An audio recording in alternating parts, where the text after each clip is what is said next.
पास एक बहुत ही easy common sense का क्वेश्चन है। मेरे क्वेश्चन को गौर से सुनना है आपने। अगर तो आप सही जवाब दोगे तो मैं आपको हमारा मॉल की तरफ से फ्री वाउचर दूंगी। अम्मी जान कहा करती थी, दुनिया में कोई धंधा छोटा नहीं होता और धंधे से बड़ा कोई धर्म नहीं होता। ये तो बड़ा एक मुश्किल सा सवाल है, काफ़ी डिफ़िकल्ट क्वेश्चन है। अस्सलामुअलैकुम, उर्दू पॉइंट के साथ मैं हूं आपकी होस्ट सोहाद चौधरी। आज जो मेरे पास क्वेश्चन है वो बहुत ही इंटरेस्टिंग है और वो क्वेश्चन कुछ इस तरह से है कि ऐसी कौन सी चीज़ है जो हर चीज़ को अपनी तरफ खींचती है लेकिन नज़र नहीं आती। तो आइए जानते हैं लोगों से इसका जवाब।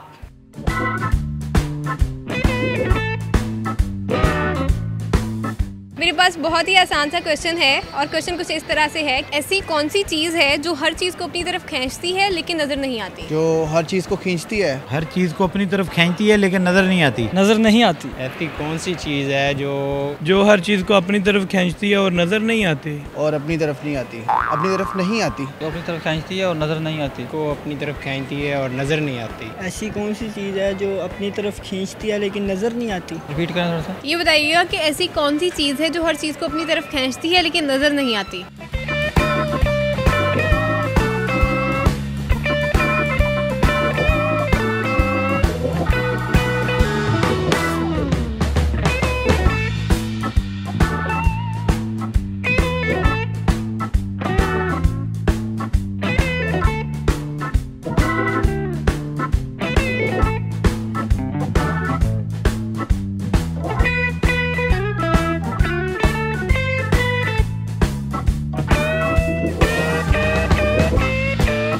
लव, अट्रैक्शन, लड़की, मोहब्बत ही कह सकते हैं। खींचती है लेकिन नज़र नहीं आती, ये क्या लॉजिक। मतलब अट्रैक्शन एक कशिश है, मतलब कि जो चीज़ों को खींची तो है लेकिन उसके अंदर जो अट्रैक्शन का एलिमेंट है वो नज़र नहीं आता। लोगों को नज़र ही नहीं आती। वजाहत करें इसकी। कि माँ की मोहब्बत हो सकती है, भाई बहनों की होती है।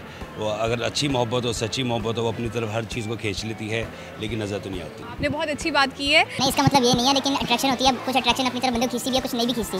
बात बंदे का दिल भी। किस टाइप की अट्रैक्शन की बात कर रहे हैं? दो टाइप की अट्रैक्शन होती है। एक अट्रैक्शन वो होती है जिसमें एक चीज़ खींची चली जाती है। एक अट्रैक्शन होती है जिसमें मतलब मजबूरन के तहत एक चीज़ नहीं भी खींची जाती। और कुछ गेस करें। की है जी, तू ज़्यादा चीटिंग नहीं करनी। अच्छा, गेस कर दे, जैसे लव गेस किया। कोई जादू की चीज़ होगी कोई। मैग्नेट। मैग्नेट नज़र नहीं आता। नहीं, एक मिनट है। मैग्नेट खुद नज़र आता है लेकिन खींचता तो है। नहीं, खूबसूरती। डर, हवा है, हवा, ज़मीन है। और नज़र नहीं आती, हवा भी हो सकती है। अपनी तरफ खींचती है वो आपको अपनी तरफ खींचती है। आप जहाँ वो जाती है आप चले जाते हैं। इस पे चलते हैं, हमें नज़र तो आती है, अलबत्ता ये है ऐसी चीज़ जो हमें नज़र भी नहीं आती और नज़र भी आती है। एक ऐसी चीज़ है। आसमान है।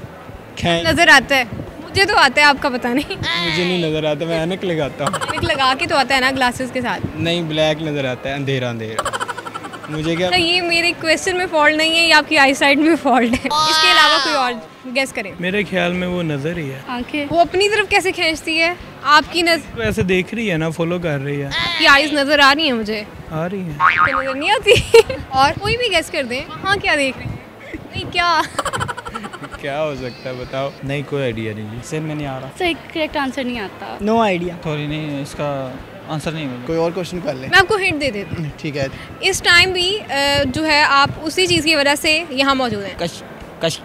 कशले शकल के सही से कहते हैं जी, थोड़ा सा सही करके बोले। सही बोल रहे हैं आप। ज़मीन की कशिश। कशिश ज़मीन में होती है जो अपनी तरफ खींचती है। जो भी चीज़ होती है उसे अपनी तरफ खींचती है। अब बड़ी जल्दी आंसर आ गया। यस जी बिल्कुल, ये कशिश शकल की बात करें, यानी कि ग्रेविटी फोर्स की, जो हर चीज़ को अपनी तरफ खींचती है लेकिन नज़र नहीं आती। इन्होंने बिल्कुल सही जवाब दिया है। अपने लिए क्लैपिंग करें। आपका क्वेश्चन ही ऐसा है, मैं क्या गेस्ट करूँ? कंफ्यूज हो गया क्या? मैं बताऊँ आपको इसका जवाब? क्या? अब इतना मासूम मुंह बना के सोच रहे हैं, चले मैं बता देती हूँ। आंसर है ग्रेविटी। तो ये तो आसमान में जाके मिलेगी, ज़मीन पे कहाँ है ग्रेविटी? ग्रेविटी, हाँ ठीक है। बिल्कुल सही कहा आपने। ये मैग्नेट का हिस्सा है। ग्रेविटी। आप सच्चे हैं। गिफ्ट दे रही है फिर कोई? गिफ्ट नहीं है। फिर गिफ्ट पूछा, चलें ठीक है। आपको गिफ्ट चाहिए, मैं आपको यहाँ से कुछ ले दूँ? हाँ ज़रूर। ये बताइएगा कि वो कौन सा ऐसा जानवर है जो कभी नहीं मरता। ये तो बड़ा एक मुश्किल सा सवाल है, काफ़ी डिफ़िकल्ट क्वेश्चन है। कौन सा ऐसा जानदार है जो कभी नहीं मरता? कभी नहीं मरता। जानदार है। कौन सा जानदार है जो कभी नहीं मरता? कभी भी नहीं मरता। कौन सा ऐसा जानदार है जो कभी नहीं मरता? सोचना पड़ेगा फिर। सोचना पड़ेगा इस बारे में। सोचे।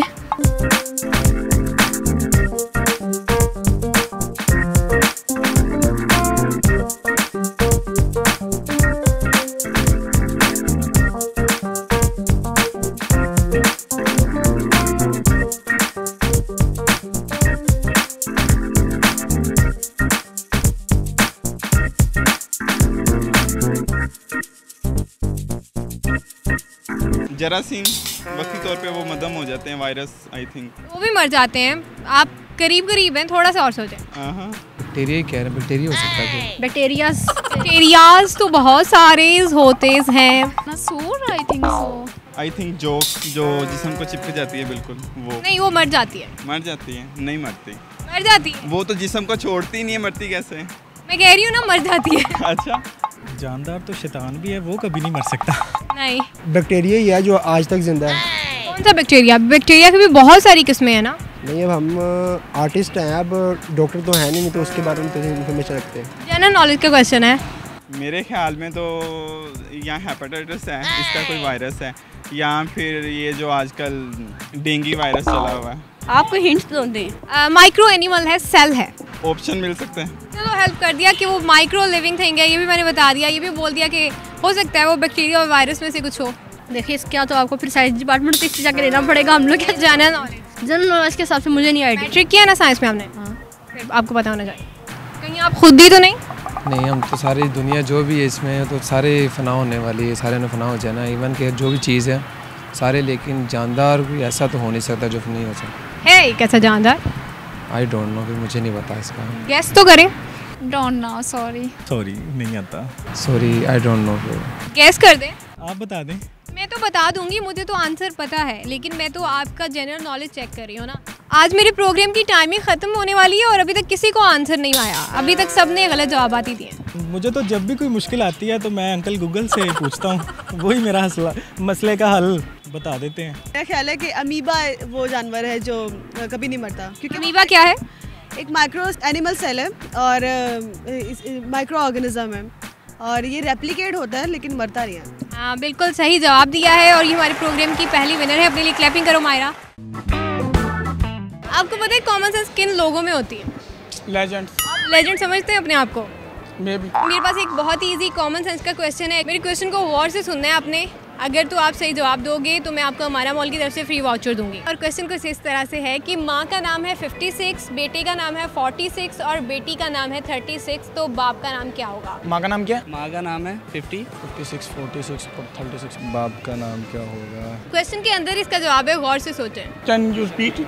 रिपीट करेंगे आप प्लीज? माँ का नाम है 56, बेटे का नाम है 46 और बेटी का नाम है 36, तो बाप का नाम क्या होगा?